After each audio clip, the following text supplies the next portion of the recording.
US will continue to dominate the medtech industry or medical devices industry in 2030, crossing the US dollar 300 billion in sales and be in the top five, while China will be the second place with about 25% of the global market at over 200 billion. India will be the fifth largest with US dollar 40 billion in revenues approximately. Now there are multiple factors which are converging to make this a reality. So for example, our country is young, but our population is also aging because the life expectancy is expected to rise to above 70 years. Disease burdens are actually shifting from communicable to non-communicable diseases like cardiovascular, cancer, orthopedics, diabetes, respiratory, and they are going to contribute about 75% of all disease burden by 2025.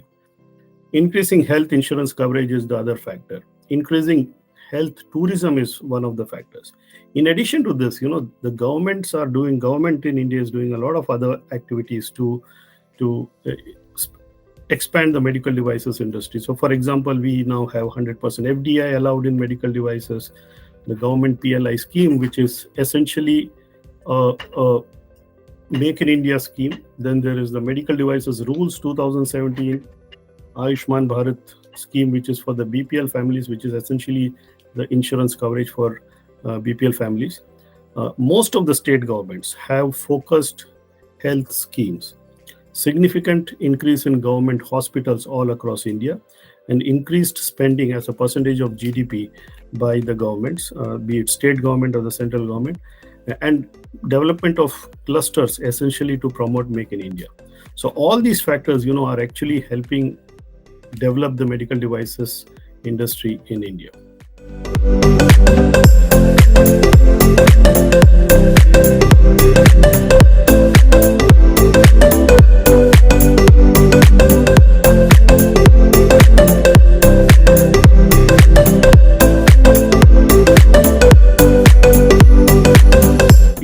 Chronic diseases self-management is one of the biggest opportunities, that can be addressed through the medtech industry's development.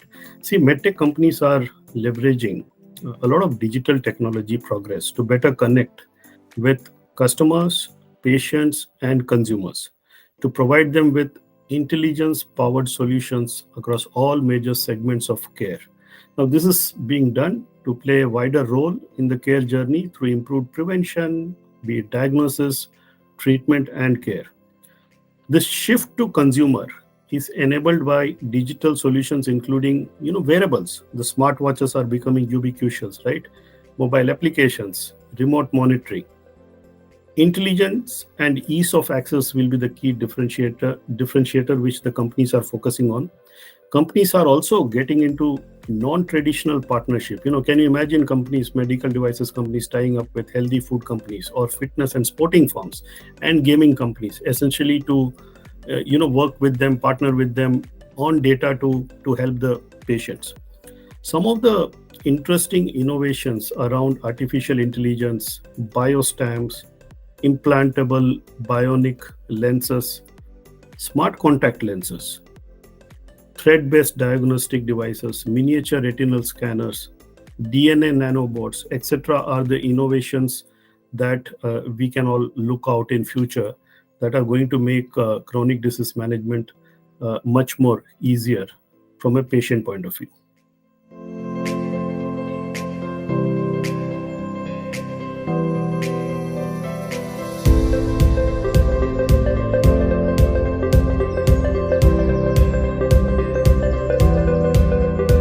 It's a great question. Most of the entire transformation which is happening in the medical devices space. In fact, most of the medical devices companies now you will start hearing calling themselves medtech companies.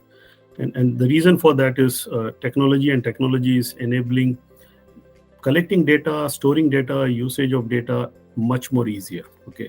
Now in a bid, see what's happening is all the companies are trying to get closer to the end user, and manufacturers and companies have to leverage data and build intelligence in their products and it's fast becoming an essential part of their new device value proposition. Data and analytics, allows companies to directly and continuously connect with users, placing prevention ahead of treatment and cure, and giving patients greater control over their care. There are digital platforms available today and very, very mature that are essentially cloud-based, using IoT or Internet of Things to collect and analyze data from multiple devices, and could ultimately support hundreds of millions of interconnected patients, devices, and sensors. With devices increasingly being used in the home, or in case of wearable, all of us wear a smartwatch today, as I said, at all times, the relationship with end users is actually changing dramatically. Clinicians receive intelligence to help them diagnose, monitor, and prevent diseases, while patients avoid unnecessary hospital visits, and they can access valuable advice on lifestyle and diet on the go. The market for this remote monitoring devices is actually expected to hit about 2 billion by 2025. Example, I'll give an example of a company that provides solution based on the principle of ballistocardiography. Now, what the company does is the company has developed a sheet that can be placed underneath the mattress, and it has got sensors, and it captures the micro vibrations that are emitted from the body through heartbeats or the respiratory cycle or the body movements. And this data is sent to the secure cloud, which converts it into meaningful biomarkers that are accessible to the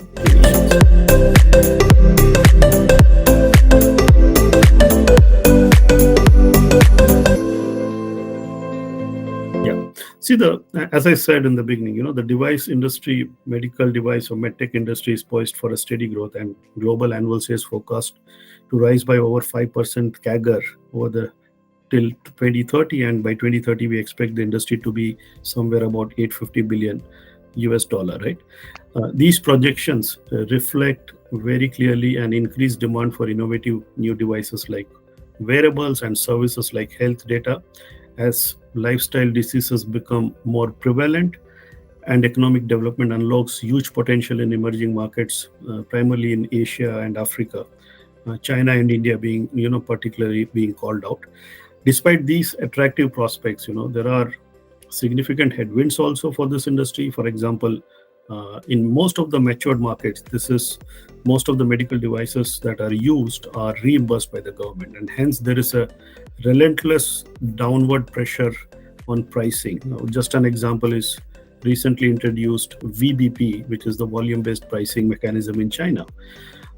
Purchasing decisions are transitioning from clinicians to economic buyers.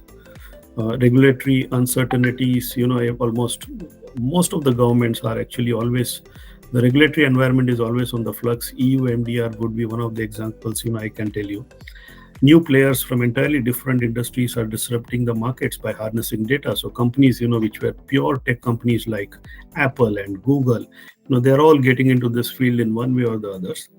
COVID and geopolitics, we all know because of COVID and geopolitical tension, the entire supply chain got disrupted. And now as a result, there is a greater focus on localization, especially from a manufacturing standpoint, and consolidation of service providers. So hospitals chains are becoming more and more consolidated, which results in, the bargaining power for the buyers, especially the service providers, to be on the higher side.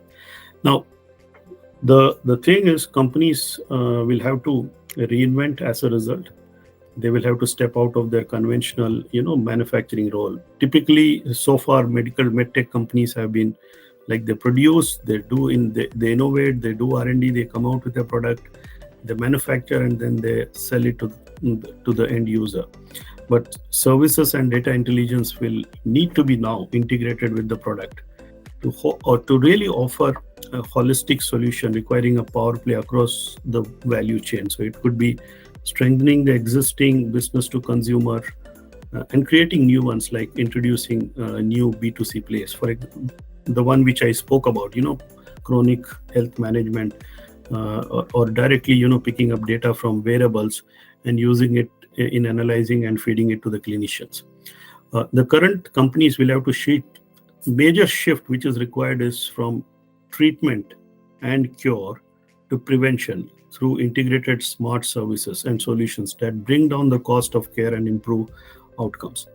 Technology will have a significant impact, resulting in prevention, and if still necessary, highly efficient, minimally invasive treatment options that decrease the time spent in hospital.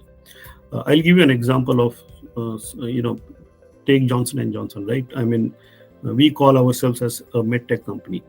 And one of the areas that we are focusing on is robotic assisted surgery, what we call as RAS. And these are basically robots that help the clinician in performing surgeries. Now, these are also machines where we can actually collect a lot of data, and we can use the data to improve the outcome through artificial intelligence, so that the robot keeps learning on its own over a period of time, and the errors in surgery can actually reduce. So these are the new areas, digital areas, that we are focusing as Johnson & Johnson to develop the medtech industry.